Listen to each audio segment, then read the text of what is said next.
Hi everyone, welcome back to Tech Basics. In this video, we will be learning how to redeem Kwik Trip fuel reward. You can easily redeem your Kwik Trip fuel reward in two different ways.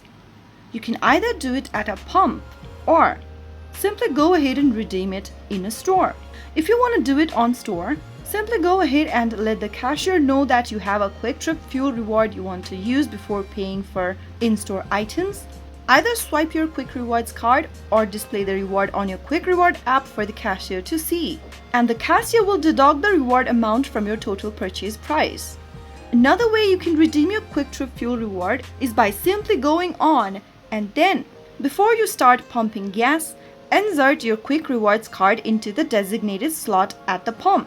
Now you can pay for the remaining balance after the discount is applied, and that way you will be able to redeem your Kwik Trip fuel reward. That is how it's easily done. If you found the video to be helpful, go ahead and give us a thumbs up. Don't forget to subscribe to the channel by hitting the subscribe button. Press the bell icon so that you'll never miss another upcoming upload from us. I will be back again in the next video. Thank you for watching.